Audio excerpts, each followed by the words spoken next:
여러분 안녕하세요. 안녕하세요. 오늘 내 안의 수호천사, 내 안의 좋은 이야기 문이 활짝 열렸습니다. 안녕하세요. 주희고요. 안녕하세요. 승희입니다. 네, 여러분 오늘 정말 더웠습니다. 아, 맞아요. 오늘 정말 그 아래 지방들은 네. 폭염특보가 발령이 됐더라고요. 서울은 뭐 안 그랬나요? 아, 서울도인가요? 안 더우셨어요? 오늘 덥긴 더웠는데 경보까지는 아닌 걸로 알고 있거든요. 에어컨을 달고 산 우리 승희 씨가 이렇게 딴말을 하면 정말 많이 더웠는데 오늘 하루도 너무너무 수고 많으셨어요. 더운 날씨에. 네, 오늘 너무 수고 많으셨습니다. 네. 여러분들 어디 보자. 네, 많은 우리 구독자님들 많이 네, 지금 들어오셨나 서로 한번 인사를 볼까요? 나누고 계십니다. 모두들 어서 오세요. 어서 오세요. 네, 일주일의 중간, 딱 중간이죠. 수요일은요, 사람이 제일 피로를 쉽게 느끼는 날이래요. 아하. 네, 그래서 오늘 내 안의 좋은 이야기에서는요, 네. 특별히 좀 더 이렇게 사랑이 퐁퐁퐁퐁 느껴질 수 있는 책 함께 나누고자 가져왔습니다. 바로 이 책이에요. 여러분, 제목이요. 살며 사랑하며 배우며라는 책입니다. 레오 버스카글리아라는 교수님이세요. 네. 교수님이 쓰신 책인데요. 그 교수님이 어떻게 생기셨는지 한번 보여드릴게요. 네, 승희 씨 사진을 보여주세요. 크게. 잠시만요. 네, 잠시만요. 자, 보여드리겠습니다. 지금 제가 계속 다른 사진을 죄송합니다. 자, 이건요, 우리 레오 버스카글리아 교수님이 쓰신 책이세요. 아, 그렇죠. 지금 오늘 저희가 다룰 책입니다. 살며 사랑하며 배우며. 예, 이제 영어로 된 미국 책이죠. 원본 네. 책이죠. 네, 그런 게 있고 우리 프로필 사진을 제가 보여드리려고 한 건데, 네, 네, 잠시만요. 이렇게 봐도 멋있으시네요. 그러니까, 근데 제가 지금 네. 사진이 많다 보니까 약간 네. 섞였습니다. 죄송합니다, 여러분. 여기서요. 네, 여기 있네요, 교수님. 굉장히 푸근하게 생기신 우리 레오 버스카글리아 교수님이십니다. 이분에 대해서 주희 씨가 소개 좀 해주시죠. 네, 레오 버스카글리아 교수님은요, 미국 로스앤젤레스 태생의 교육학자이시면서 또 저술가이십니다. 1924년에 로스앤젤레스의 이민 가정에서 태어나셨고요. 98년도 6월에 74세로 생을 마감하셨죠. 네, 남 캘리포니아 대학에서 교육학을 전공한 후 한동안 공립학교의 교사로 지내셨어요. 네, 그러면서 그 캘리포니아 대학 교육학 교수로 재직을 하셨는데, 이분이 사랑하는 제자가 어느 날 자살하는 그 사건을 계기로 그 19년 동안의 학교 생활을 단숨에 그만두시고 러브 클래스라는 사랑 교육이죠. 러브 클래스라는 사회교육 세미나를 열어서 미국 젊은이들에게 삶의 지혜와 용기를 심어주는 활동을 하시기 시작하셨습니다. 네. 이를 계기로 미국에서는 그를 닥터 러브라고 애칭을 이렇게 부르면서 많은 젊은이들서부터 많은 분들이 이분의 강연과 책을 읽기 시작했고요. 또 자기 달성과 또 사랑에 관해서 전도하는 인물로 널리 알려졌습니다. 네. 네, 그렇습니다. 네. 정말 닥터 러브라는 별칭이 있으실 정도로 사랑에 대해서 설파를 하신 분이십니다. 그렇죠. 얼마나 문명은 문명대로 너무나 발달을 했지만 메말라 가잖아요. 너무나 사람끼리의 교류가 오히려 왜 SNS나 이렇게 너무나 연락하기는 너무나 쉬워졌지만 그 안에서 왜 풍요 속 빈곤 같이 맞습니다. 늘 사람들 사이에 섞여 있는데 외로운. 우리가 어떻게 보면 이제는 정말 24시간으로 내 지구 반대편에 있는 친구랑도 소통이 가능해졌어요. 그쵸. 인터넷의 발달로 이제 뭐 SNS도 하고 뭐 그렇잖아요. 근데 그거에 반해서 우리가 정말 엘리베이터를 타더라도 서로 인사를 나누지 않잖아요. 그거에 대해서 교수님이 딱 얘기한 그 일화가 있어요. 왜 우리가 아파트에 살아도 옆집에 사는 사람의 얼굴을 제대로 몰라요. 잘 몰라요. 얼굴을 제대로 아는 일도 드물고 맞아요. 서로 소통을 정말 1년에 몇 번 할까 말까잖아요.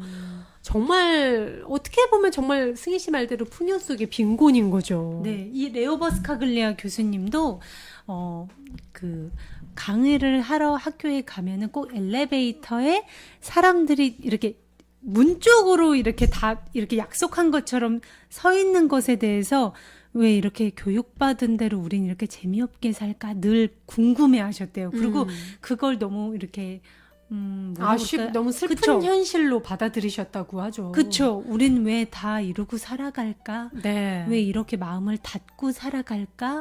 엘리베이터에서는 왜 누가 서로 자기를 잡아먹을 것처럼 이렇게 방어적으로 행동을 할까? 조금이라도 몸이 닿을까봐 되게 막 질색하는 느낌이 들었다고 하세요. 이분이. 그래서 이 교수님이 한 번은 다들 이렇게 타서 문 쪽으로 이렇게 돌아서잖아요. 그러니까 버튼 쪽으로. 다들 앞만 보고 서 있잖아요. 앞만 보고 서잖아요. 근데 이 교수님이 한 번 뒤를 보고 혼자 서 계셨대요. 보통은 이렇게 서로 아는 사이가 아닌 이상 그렇죠. 그러지 않잖아요. 네, 그렇죠.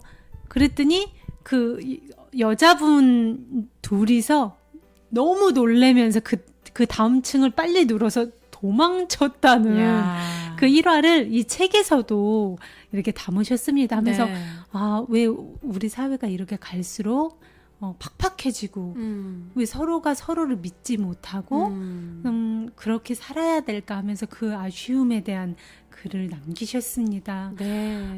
얼굴도 되게 진짜 그 산타클로스 푸근하세요. 할아버지 같이 정말 사랑이 퐁퐁퐁퐁 넘치는 음. 그런 인상인 우리 레오 버스카글리아 교수님의 살며 사랑하며 배우며 이 책이 미국인들이 뽑은 인생책으로 꼽혔다고 합니다. 닥터 러브. 저도 참 이분 닥터 러브 이분의 이 책을 보고 나서 그 후로부터 네. 엘리베이터를 타거나 제가 강아지 데리고서 이렇게 산책을 나갈 때 꼭 만나는 사람한테 아이 컨택하고 꼭 맞아요. 저는 인사를 나누고 맞아요. 안부를 물어요. 근데 제가 그렇게 하면 처음에는 약간 되게 놀라시면서 이 사람 나한테 왜 이래?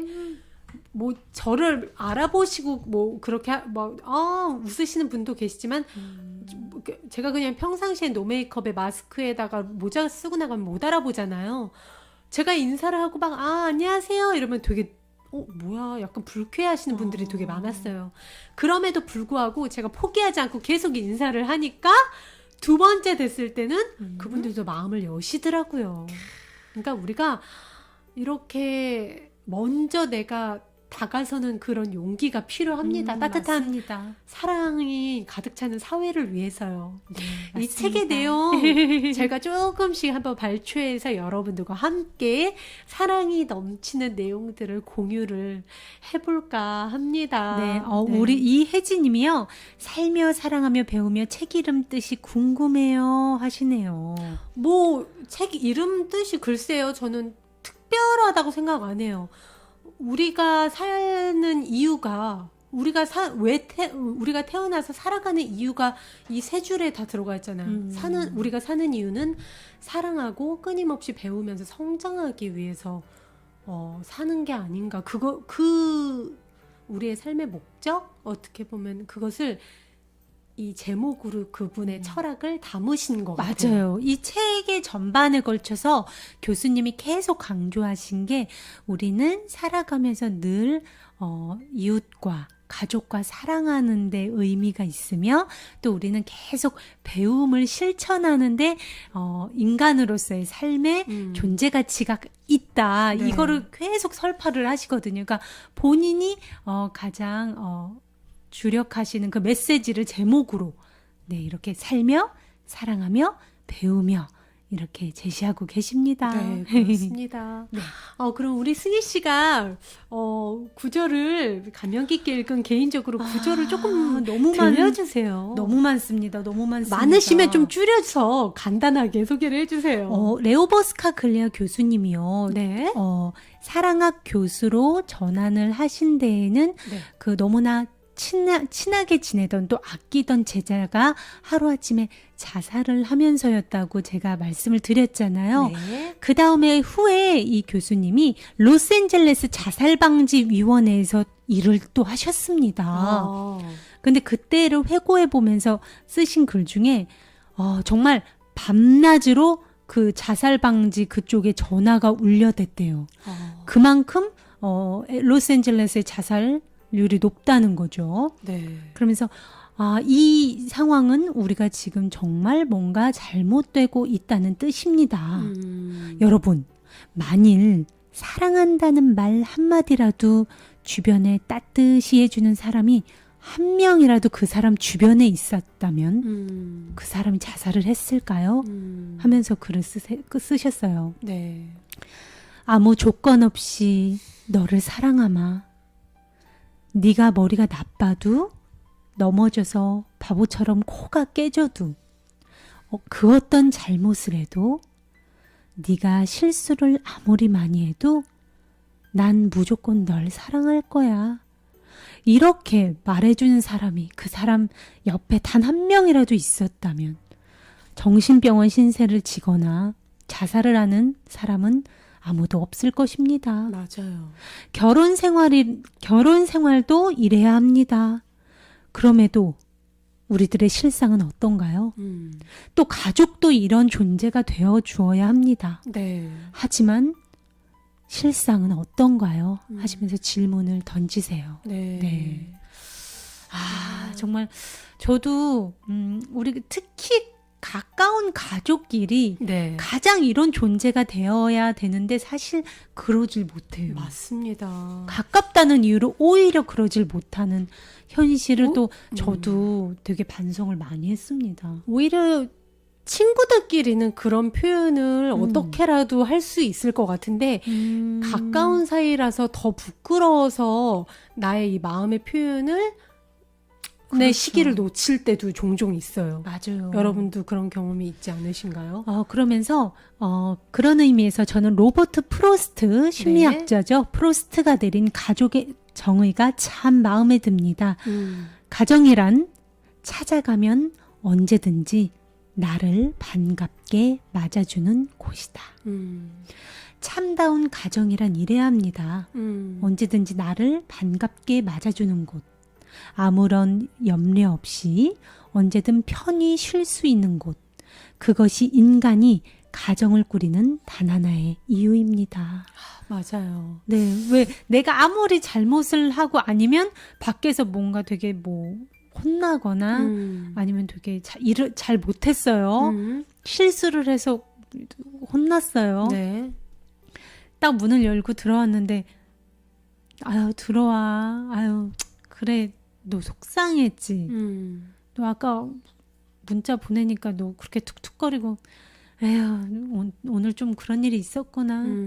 근데 나는 있는 그대로의 네가 좋아. 다 괜찮아. 얼른 씻고 밥 먹어. 맞아. 뭔가- 따뜻한 밥 그냥 별 말 없이 어머니께서 이렇게 그쵸. 내가 어떻게 보면 눈치껏 아시잖아요. 기분이 안 좋을 때나 밖에서 일의 성과가 좀 안 좋아서 좀 시무룩해서 들어갈 때는 엄마께서는 되게 뭐라고 하지? 일부러 안 물어보세요.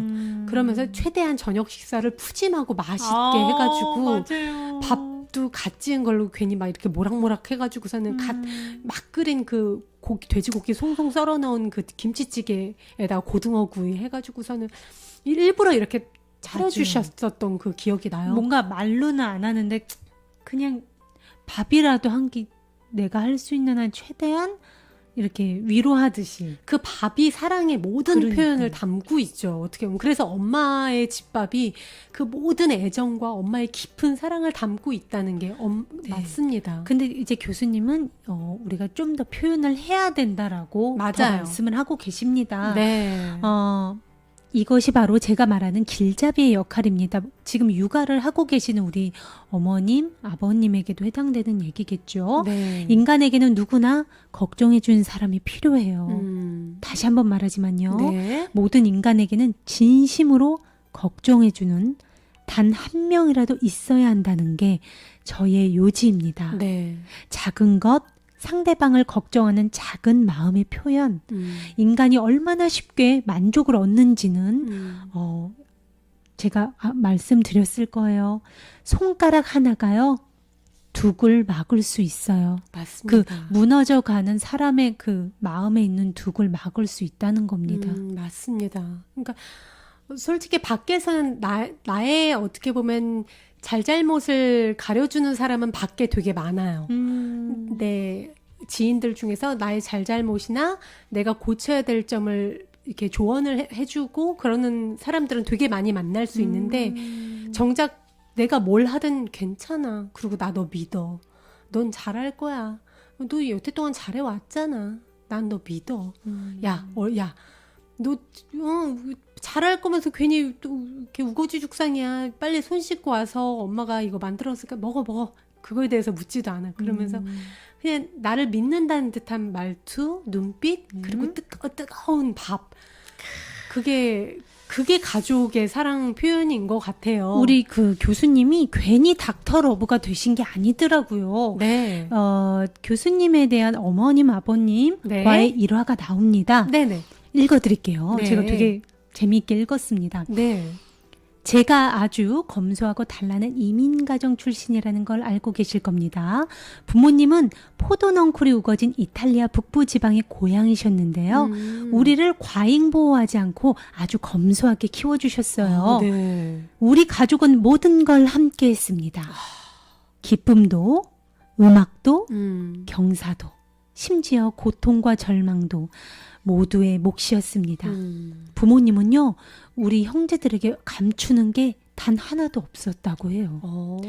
우리 가족은 어느 때는 매우 넉넉해서 없는 게 없이 지냈고, 또 어느 때는 말 그대로 땡전 한 푼 없이 지내기도 했습니다. 우리는 가끔 폴렌타를 만들어 먹기도 했어요. 폴렌타가 뭔지 아세요? 이탈리아 북부 지방의 요리로 옥수수 가루로 끓인 죽으로 6술만 먹으면 배가 가득 차서 걸어 다닐 수도 없을 정도로 든든합니다. 옛날에 한국에서도 어려운 시절에 그 술집개미처럼 이렇게 조금만 먹어도 배가 확 불러서 어린애들이 취한 채로 막 이렇게 뒹굴뒹굴하고 있었다고 그 얘기 많이 들었어요. 보릿고개 시절. 그렇죠. 그 정도로 그 빈민가에서 사셨다고 해요. 네. 우리 가족은 이렇게 어려움도 늘 함께 했습니다. 네. 퇴근하신 아버지 얼굴에 어두운 그림자가 드리워져 있으면 어김없이 이제 남은 돈이 얼마 없구나를 알았습니다. 네. 얼마나 그 아이들이 그 아빠 표정을 읽었다는 거 아니에요. 근데 그런 거를 숨기거나 하지 않으셨다는 거죠. 아버지는 이러셨대요. 얘들아, 우리 이제 어떻게 할까? 대놓고 그냥. 가족들과 같이, 그리고 자식들에게도 같이. 온 가족이 우리라는 울타리 안에 포함되다니. 야, 얼마나 보기 좋은 장면입니까? 그러니까 그 어린 시절에 뭔가 자기도 이 집안 문제에 뭔가 발언권이 있고 같이 해결할 수 있는 그 일원이라는 데서 굉장히 자부심을 느꼈다는 거죠. 어떻게 보면 정말 존재감이 있는 거죠. 아이라고, 애들은 가 이러고 보통 이러잖아요. 엄마 아빠들끼리 안방에서 그런 얘기는 하잖아요. 우리 이제 어떻게 해요? 그러니까 뭐 애들은 못 듣게, 애들이 자다가 이렇게 들으면 모를까. 근데 아이도 함께 회의를 하는 거잖아요. 그쵸. 네. 그러면서 그러면은 자기 그 교수님의 여동생은 네. 이렇게 말씀을 하셨대요. 네. 저는 시장에 가서 토끼한테 먹일 야채 찌꺼기를 주워올게요. 그리고 교수님은 이러셨대요. 저는 잡지를 팔았다고 합니다. 예전에는 집집마다 찾아다니면서 잡지를 팔곤 했죠. 모두가 한 가지씩 역할을 맡은 것입니다. 이 얼마나 살아있는 좋은 교육입니까?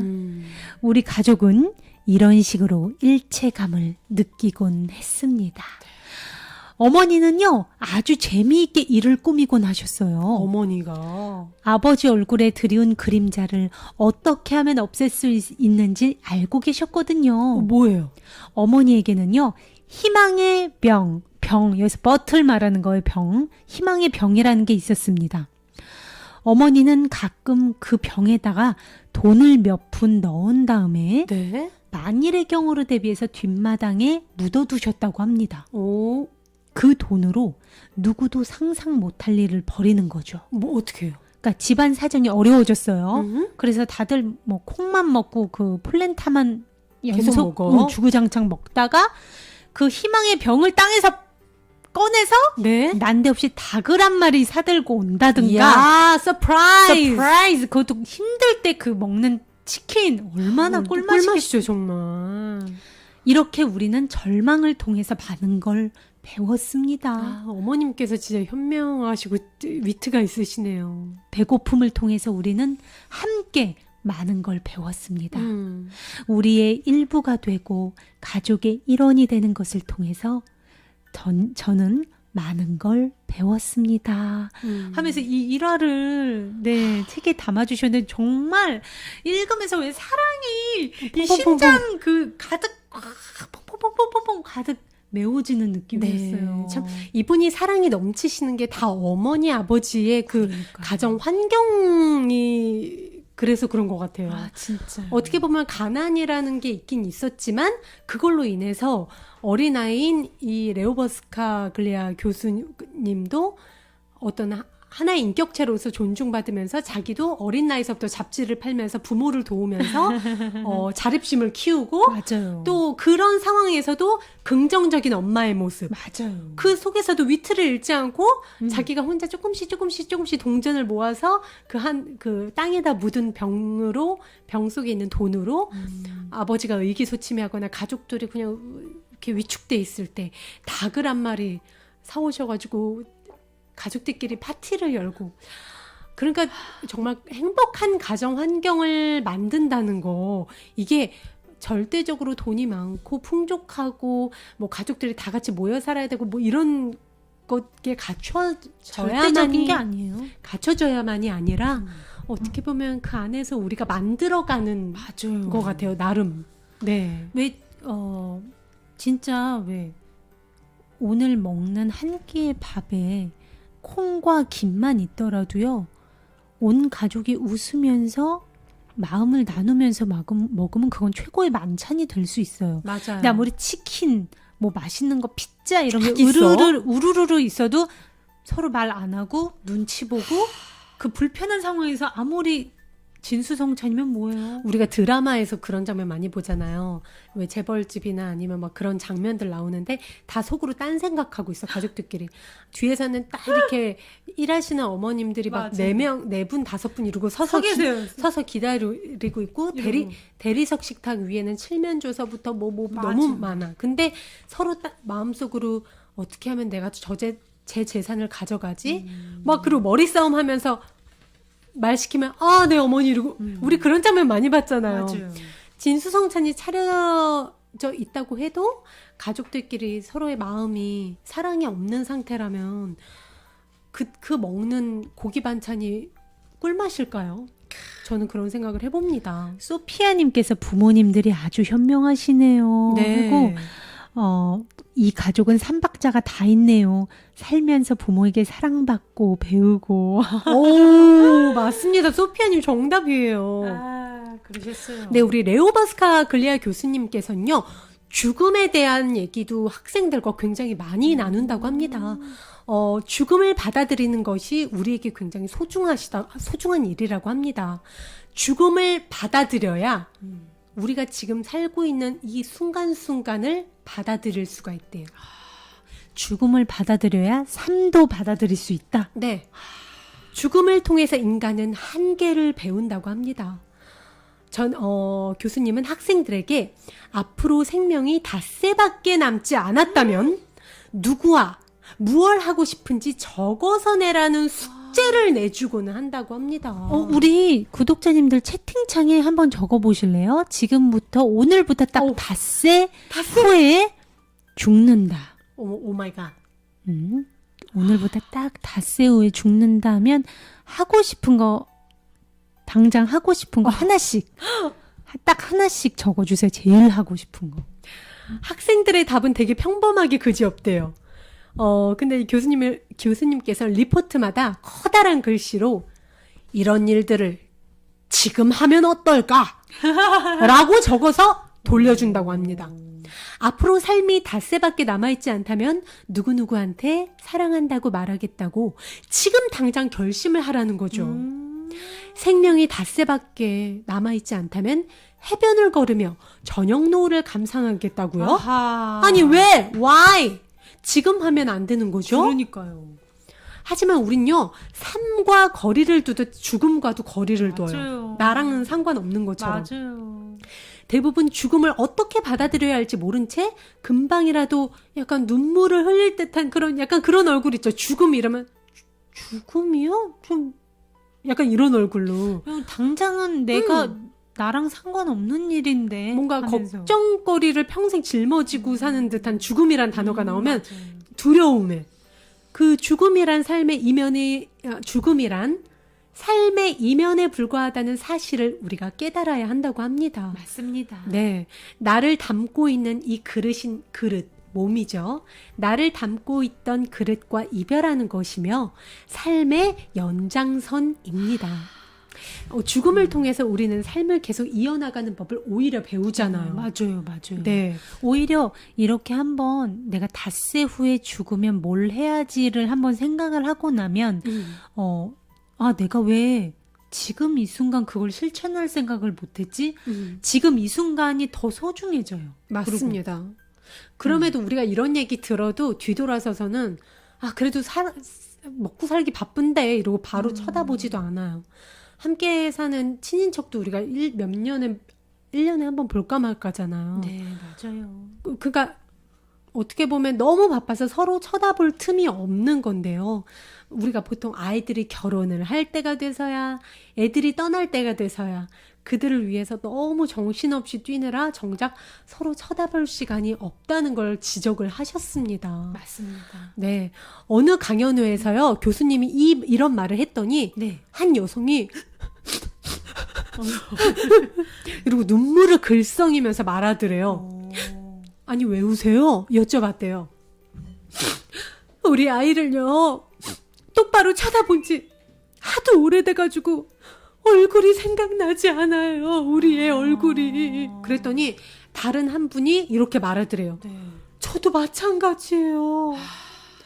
그들은 어두컴컴한 밤길을 60km나 달려서 집에 도착하자마자 잠자고 있던 아이들을 깨웠다고 합니다. 아이들은 난리 났죠. 막 새벽에 엄마가 왔으니까 갑자기. 아이들은 눈을 동그랗게 뜨고는 물었대요. 엄마, 갑자기 왜 그러세요? 왜 무슨 일 있어요? 조용히 하렴. 너희들 얼굴이 보고 싶어서 온 거야.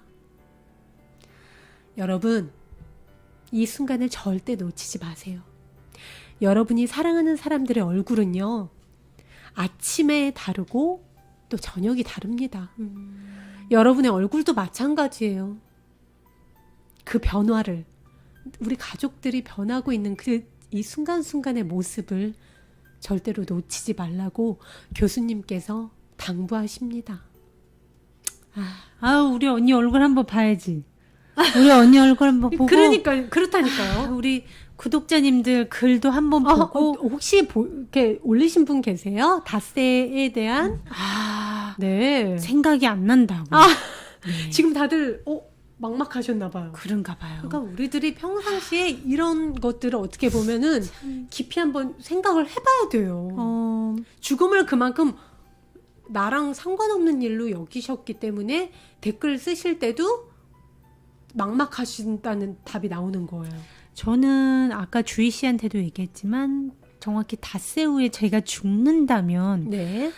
저는 라방에서 지금 하고 있는 이 내 안의 수호천사로 진리의 말 또 여러분들과 공유하는 거를 계속 저는 할 거고요. 네.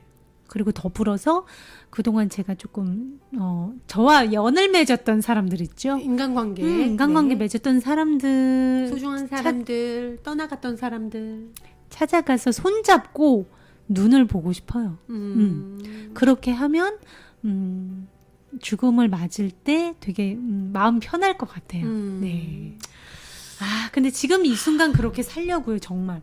제가 닷새 후를 뭐 상상할 것도 없이 내가 지금 이 순간 그 마음으로 살아야 되겠다는 다짐을 하게 되더라고요. 맞아요. 여러분들도 지금은 당장 생각 안 나시더라도 한번 꼭 이렇게 숙고해보는 시간 가지셨으면 좋겠습니다. 우리가 나중에 병들고 나서야 입원해서 호스 꽂고 나서야 뭐뭐 할 수 있었으면 좋겠는데 뭐뭐 할 걸.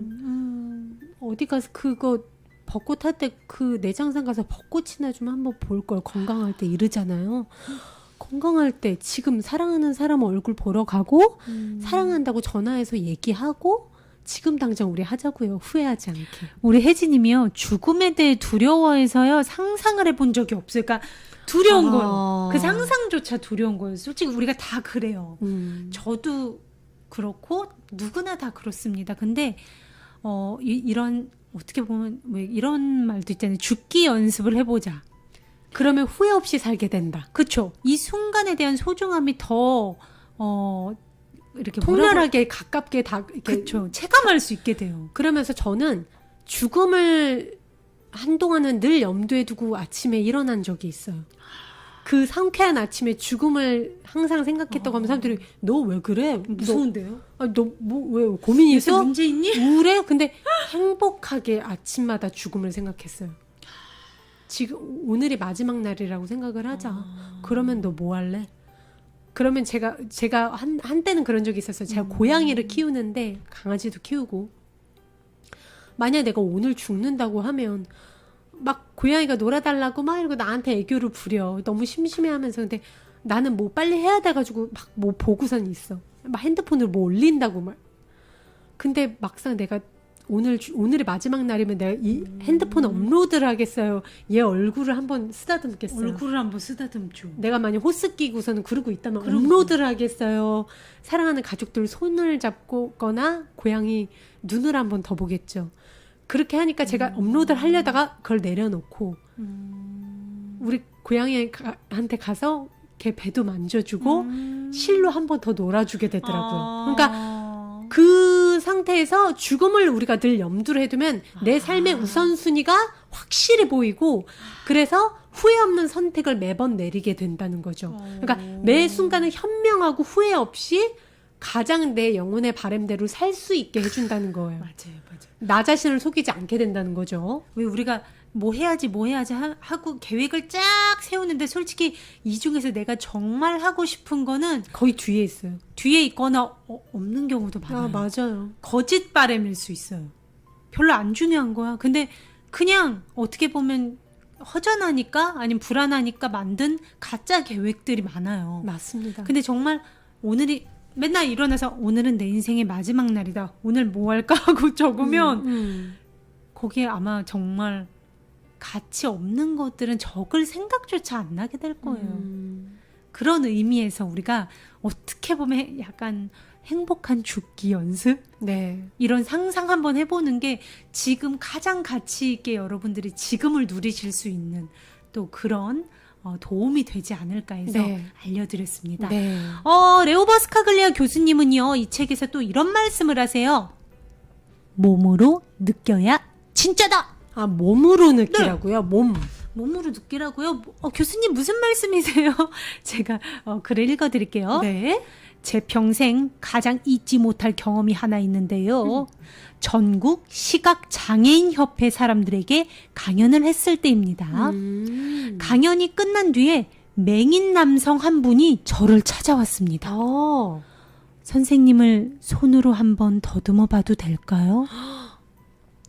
상대방이 내 몸을 손으로 더듬는다는 것, 기분이 묘할 것 같은데요. 여러분 경험해 보셨나요? 아니요.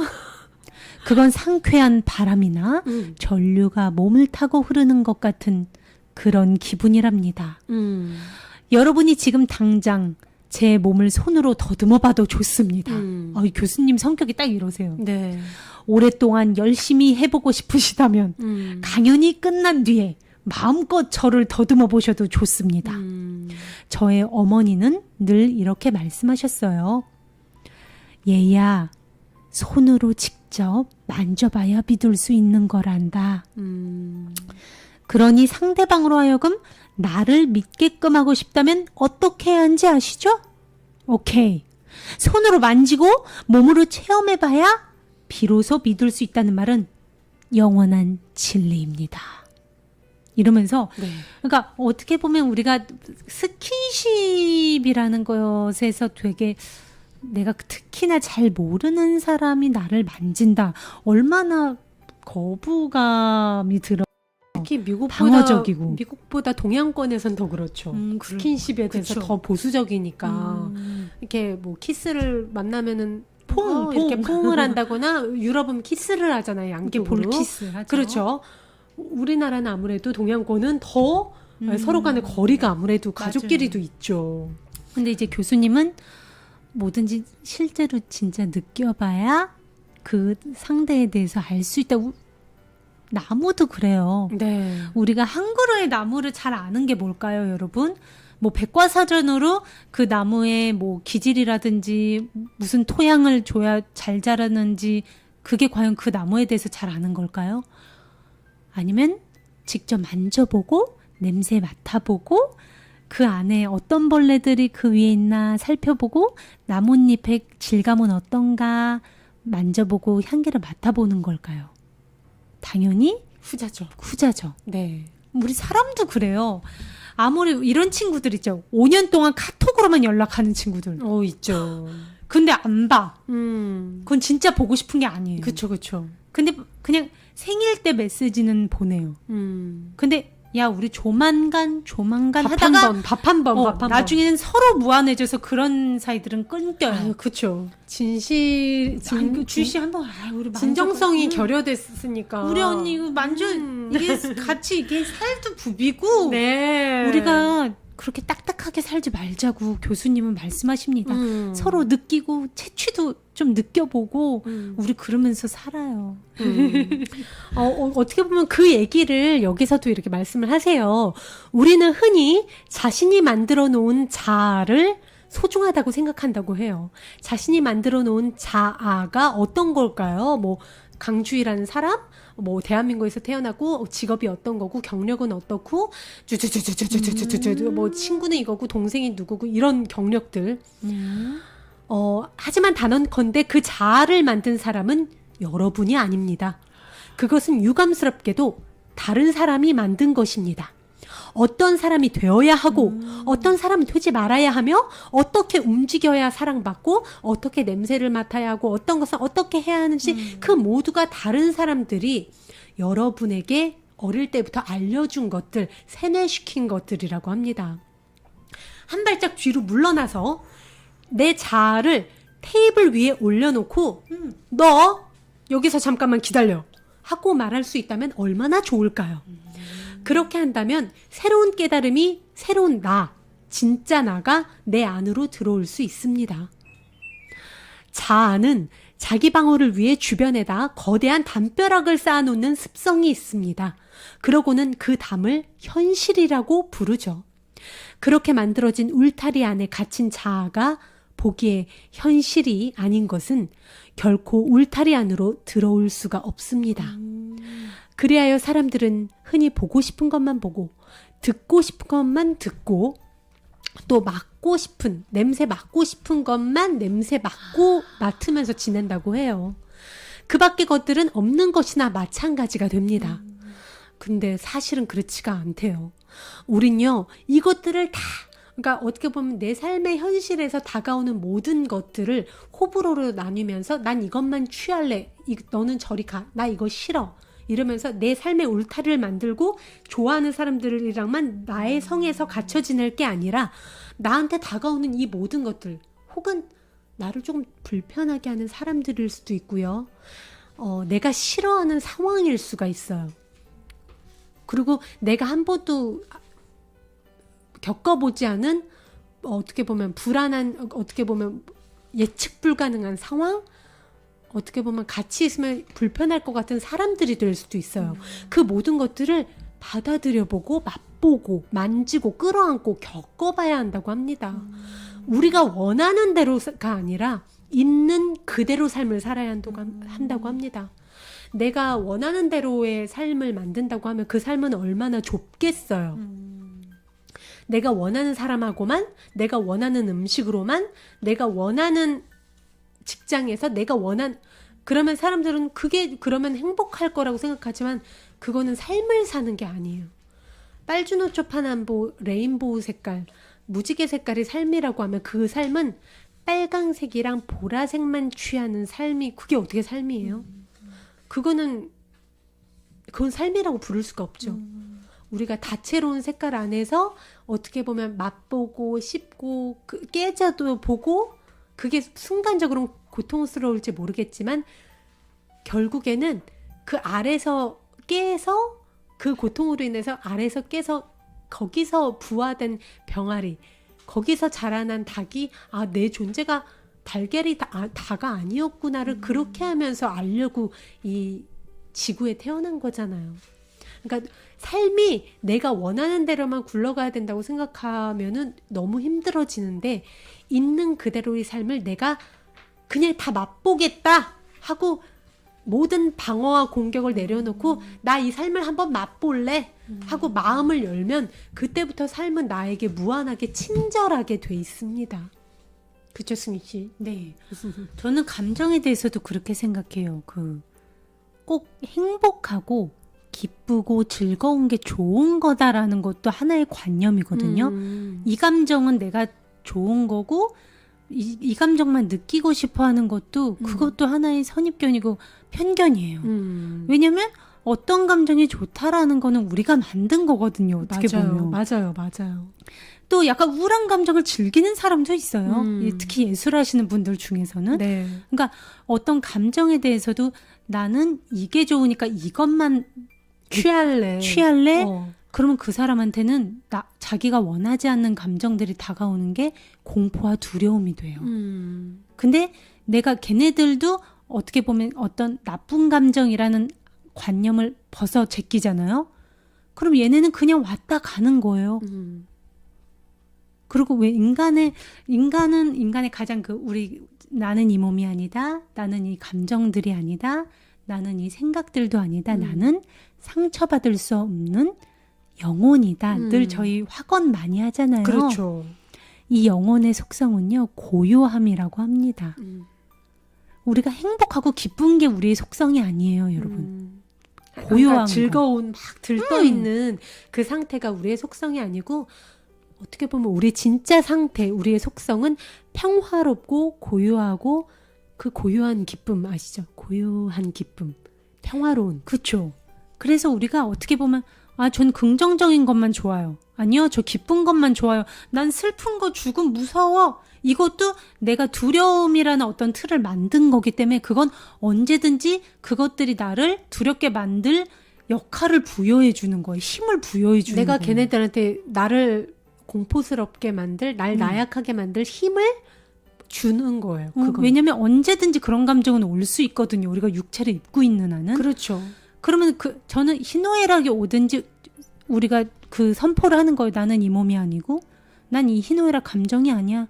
나는 이 생각들도 아니고, 나는 절대 고요한 상처받을 수 없는 영혼이다.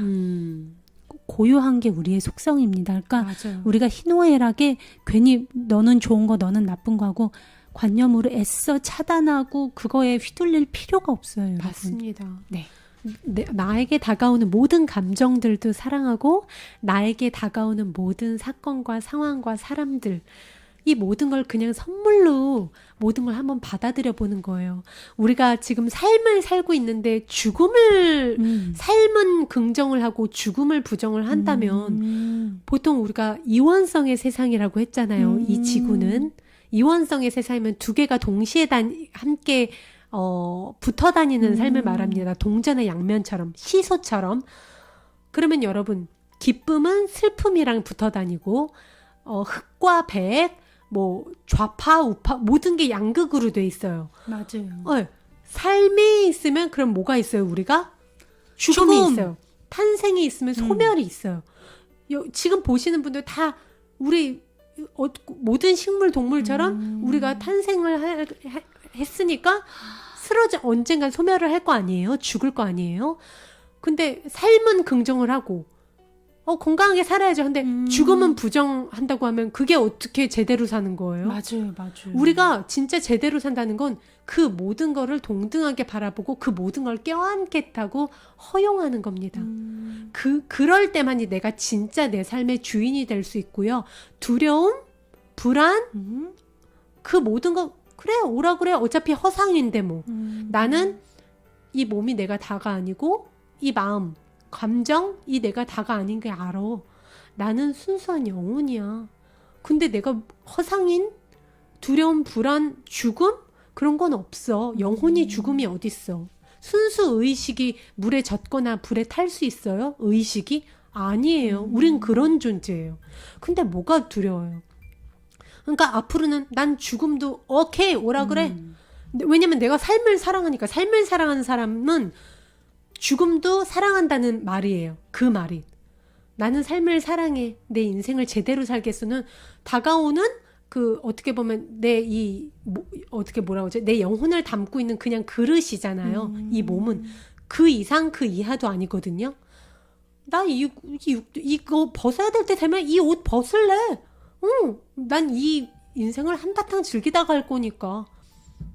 No problem. No problem. 네. 야, 그러셨습니다. 또 우리가 또 어느새 또 이렇게 얘기가 약간 그쪽으로 빠졌는데 하지만 뭐 어때요? 아니 근데 되게 중요한 겁니다. 그러니까요. 우리 다 사는 얘기고 우리 누구나 다 하는 생각이에요. 네. 뭐 죽음에 대해서 두려워하는 거 너무나 당연한 겁니다. 네.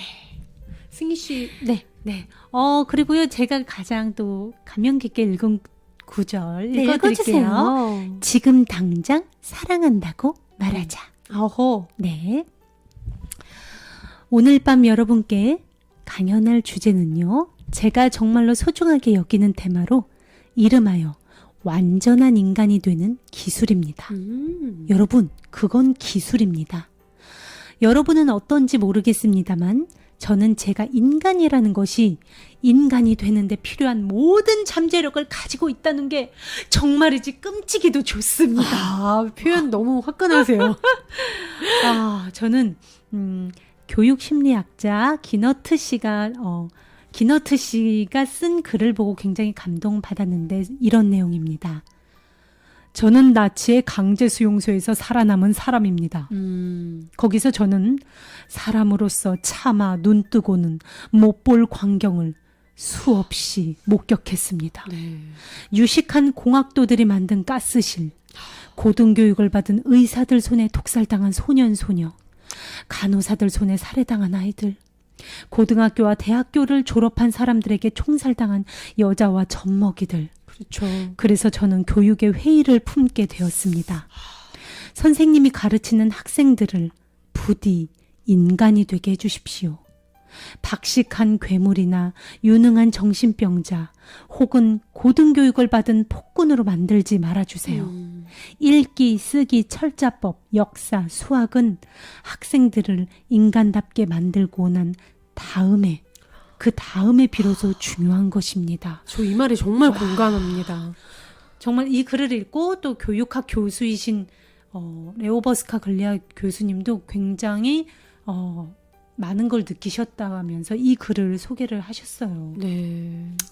제가 이 글을 읽고 어떤 생각을 했는지 아십니까? 교육이 학생들에게 이 세상의 모든 지식을 가르쳤지만 정작 가장 중요한 것은 가르치지 못했다는 생각이 들었습니다.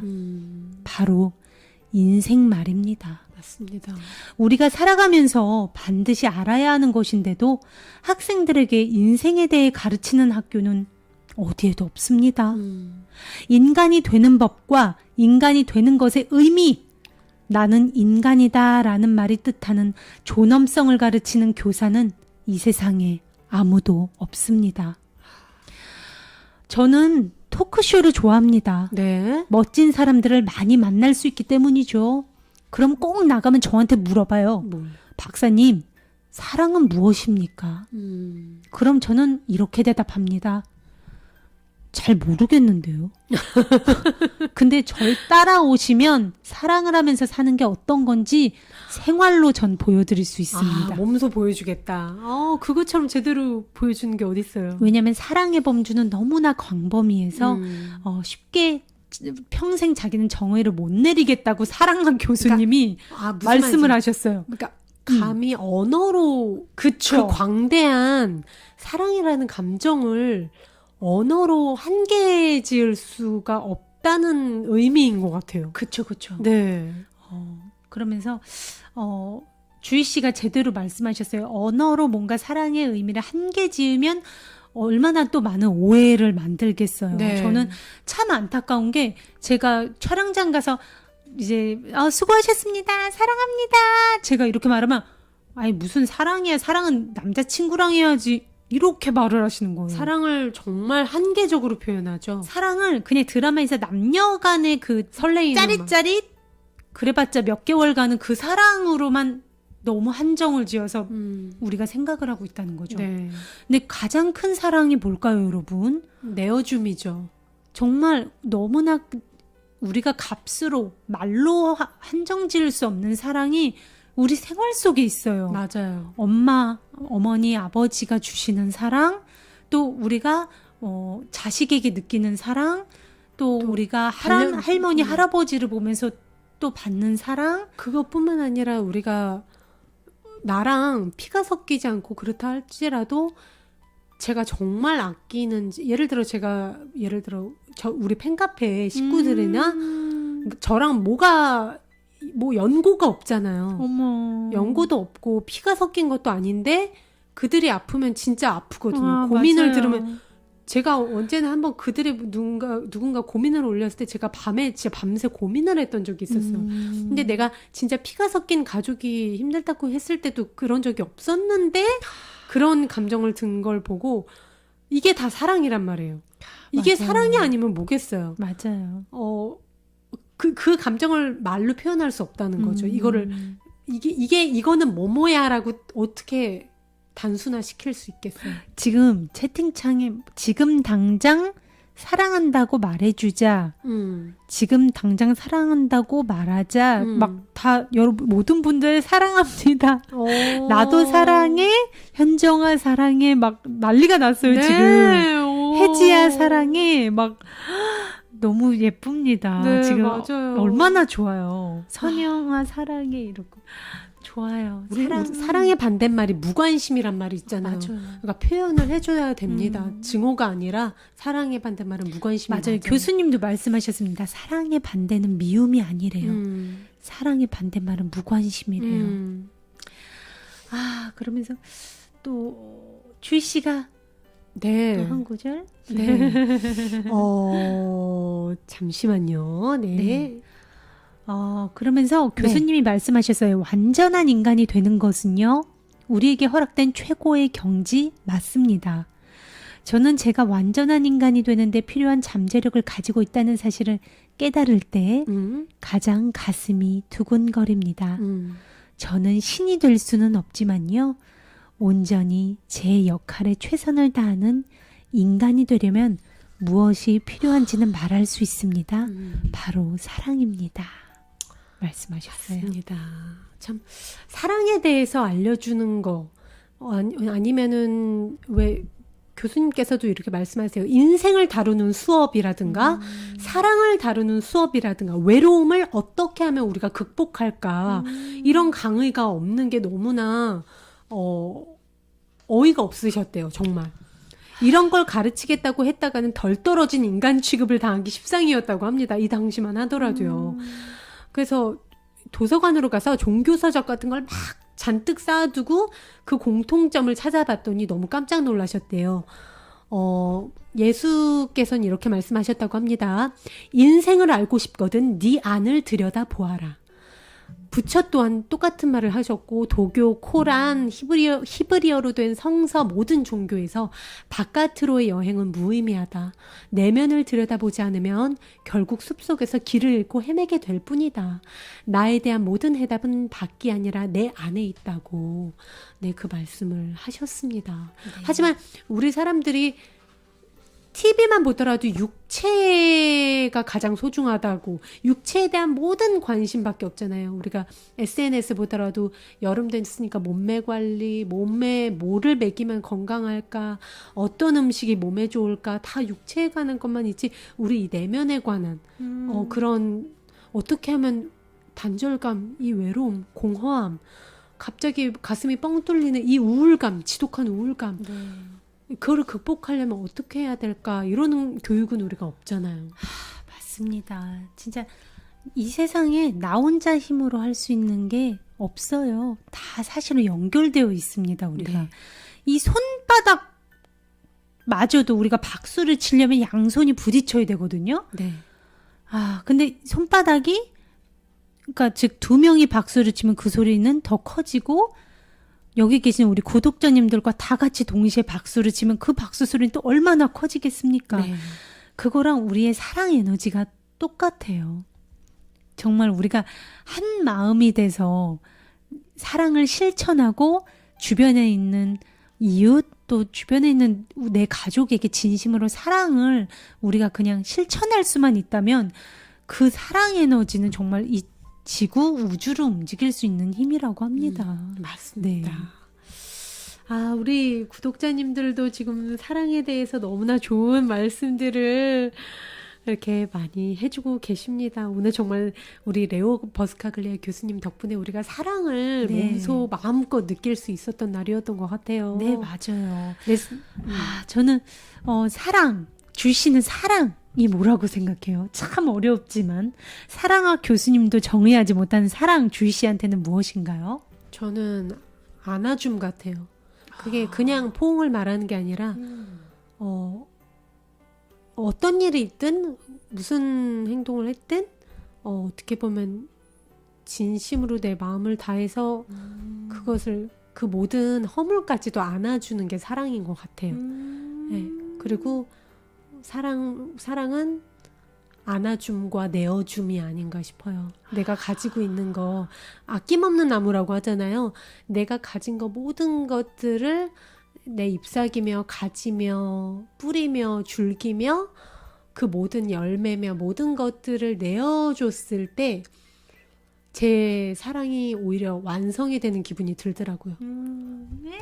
그러니까 참 희한했던 게, 제가 사랑, 그게 연인 관계에서도 그렇고 다른 포괄적인 전체적 진짜 사랑의 의미에서도 그렇고, 제가 계산하지 않고 온전하게 내어줬을 때 제가 충만해진 기분이었어요.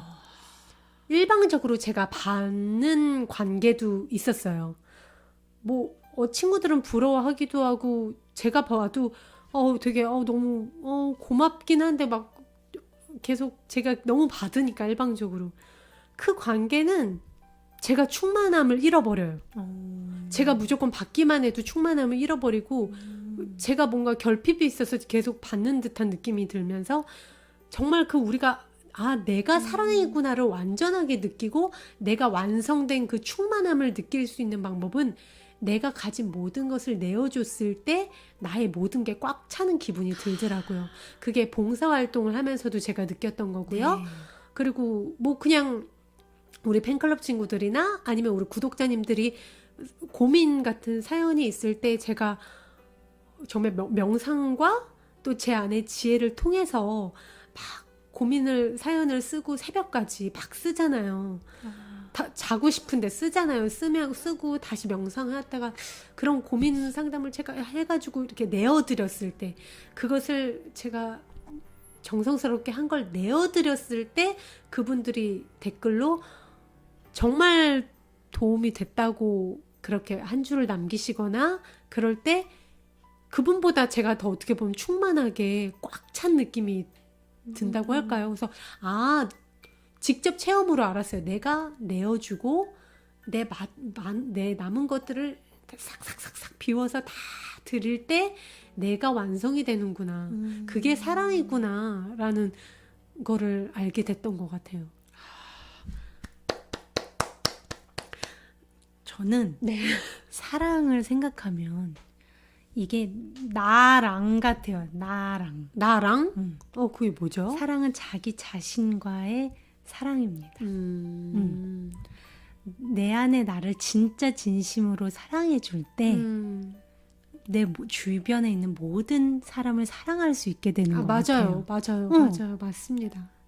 진짜 내면의 나, 진짜 나를 만나서 그 나의 모든 면, 어떻게 보면 못났다고 할 수도 있었던 나의 모든 면, 부족한 면, 아니면 내가 정말 잘하는 면, 아니면 그냥 그 존재 자체로 나 있죠. 네.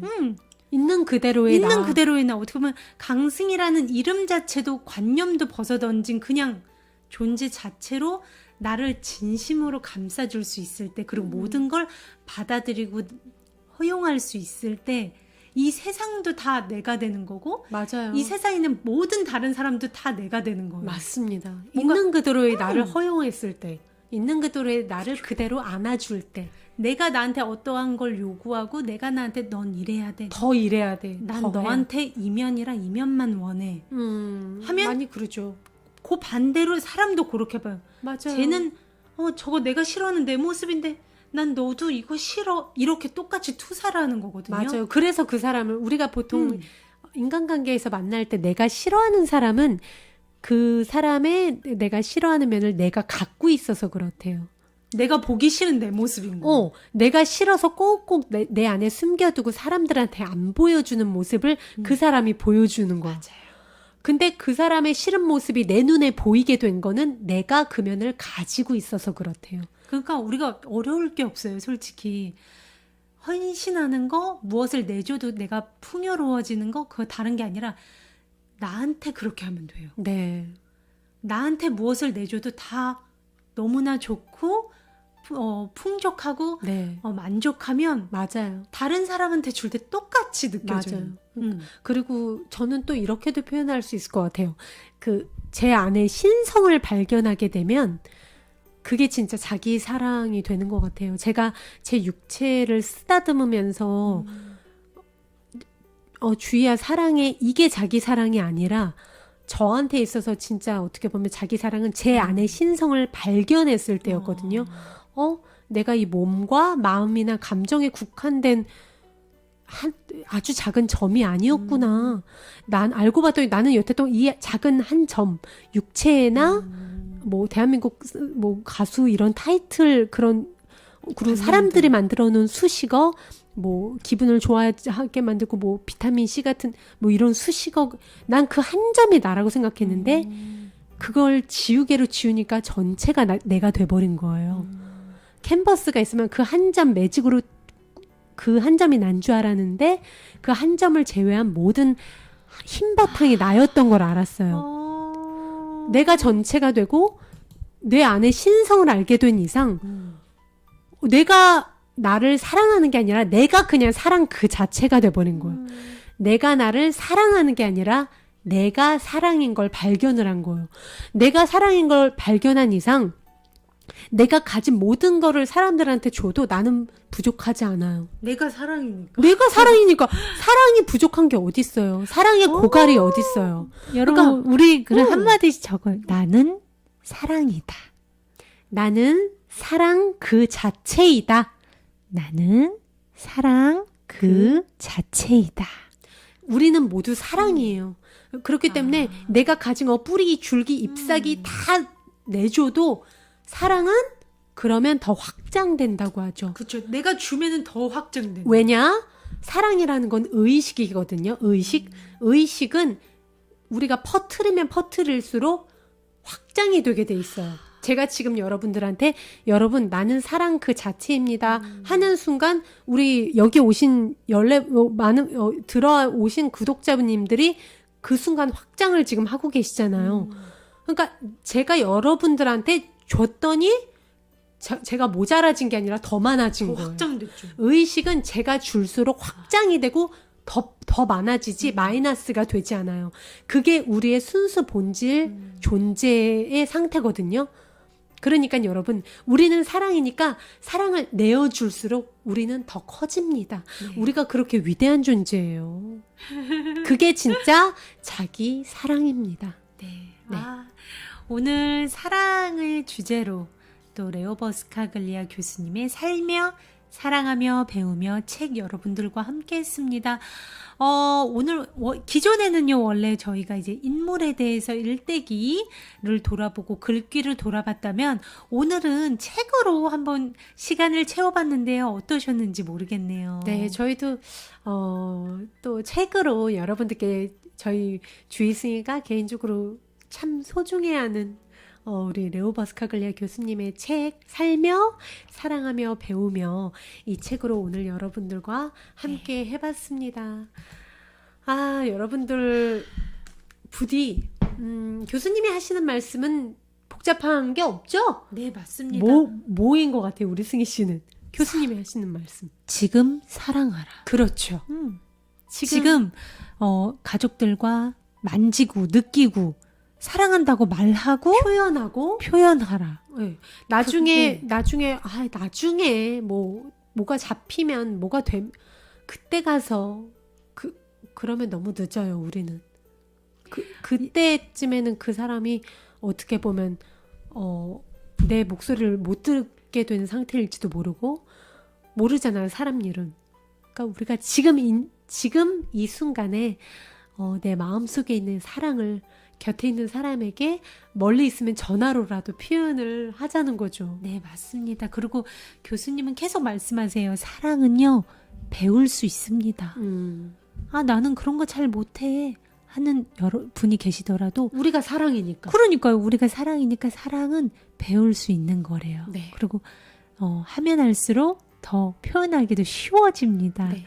그러니까 지금 당장 주변에 있는 강아지, 고양이한테라도 좋습니다. 여러분, 사랑한다고 고백 꼭 해보세요. 저는 이랬으면 좋겠어요. 네. 나 스스로 보는 카톡창에 진짜 나한테 해주는 거예요. 나는 사랑이다. 나는 정말 순수한 사랑이다. 나는 사랑 그 자체이다. 나는 그렇게 위대한 존재야. 와, 진짜 멋지다. 사랑을 내일은 밖에 나가는 누구누구 만나게 된 사람한테 눈으로 한 번 더 웃어주고 사랑을 줘야지. 왜냐? 나는 사랑이고 사랑은 줄수록 더 커진다고 했으니까. 맞습니다. 그런 식으로 나한테 계속 사랑을 뿜어주세요. 계속 내가 꽃이라는 사랑이면 계속 물을 주세요, 여러분. 그러면 나라는 존재는 그렇게 하면서 내가 사랑임을 배우게 됩니다. 우리는 사랑이니까요. 네. 오늘 내 안에 좋은 이야기 이쯤에서 마무리 지도록 하겠습니다. 내일은요? 불금이죠, 불금. 아닙니다. 목요일입니다. 내일은요, 목요일이죠. 저는요, 이런 승희의 모습을 너무 사랑해요. 저도 있는 그대로 저를 사랑해요. 저는요, 승희가요, 꼭 아이 메이크업 지우면 화장솜 까맣게 된 거 쓰레기통에 안 버리고 화장대 위에 막 쌓아놔요. 그런 승희가 너무 좋고요. 있는 그대로 막 렌즈 같은 거 빼가지고 아무데나 이렇게 두는 승희를 참 너무너무 사랑하고 그렇기 때문에 강승희인 거예요. 그렇기 때문에 완전한 거예요. 저도 저의 빈틈을 사랑합니다. 빈틈이 아니에요. 그 빈틈이 있기 때문에 맞아요. 하나의 완벽한 그림이 완성되는 거지. 그림이 다 꽉 차면은 그게 예술품이에요? 주희 씨, 지금 이 말 잊지 말아요. 그럼요. 녹음해둬야 되는데. 여러분들이 단점이라고 여기는 게 풍경화 보면 하얀 여백 있죠? 하얀 여백이 있어야 거기 그린 햇님이 보이는 거예요. 근데 우리는 거기를 다 꽉 채우려고 해. 그러면 아름다운 작품이 완성이 안 돼요. 여백이 있으니까 햇님도 보이고 그 뒤에 있는 산도 보이는 거예요. 그 여백이라 하면 내가 어떻게 보면 내가 싫어하는 내 모습, 단점이라고 여기는 모습, 좀 덜 떨어진 것 같은 내 모습, 그런 모습이 있어야 완벽한 그렇죠. 전체 그림이 된다는 거. 그쵸. 여러분이 잊지 마세요. 안 그러면 꽉 찬 그냥 그건 그림이 될 수 없어요. 여러분은 완벽한 예술 작품입니다. 나는 완벽한 예술 작품이다. 마지막으로 확언 한번 써볼게요. 나는 완벽한 예술 작품이다. 좋다. 승희도 완벽한 예술 작품이다. 나 또한 완벽한 예술 작품이다. 저도 막 말할 때 말 잘 더듬거든요. 근데 저는 제 이런 모습이 너무 싫었어요. 근데 이제는 이러니까 강주이지. 난 이래서 나를 사랑해요. 맞아요. 그리고 뭐 있지? 또 승희 맨날 핸드폰 흘리고 다니지? 그래서 강승인 거예요. 너무 사랑스럽잖아. 챙겨주고 싶고. 챙겨주고 안 흘리고 다니면은 그거 어디 인간미가 있습니까? 네. 녹음해야 되는데. 아, 알겠습니다. 네, 오, 좋습니다. 지금 나는- 같이 적어주고 계세요. 네, 우리 모두는 완벽한 예술 작품입니다. 여백이 있어야 완벽한 작품이 된다는 거 잊지 마시고요. 오늘 꼭 스스로 카톡창에다가도 의기소침해질 때마다 나는 사랑인 거 절대 잊지 마시고 완벽한 예술 작품이라는 거 나의 단점으로 보이는 것도 그 점이 있어야 멀리서 봤을 때 하나의 완벽한 예술 작품으로 완성된다는 거 잊지 마시면서 여러분 오늘 방송 여기서 이만 인사드릴게요. 네, 저희는 내일 내 안의 기적으로 저녁 7시 라방에서 만나뵐 것을 약속드리며 인사드리겠습니다. 네, 여러분 사랑하고 감사합니다. 평화는 나로부터 시작됩니다. 안녕.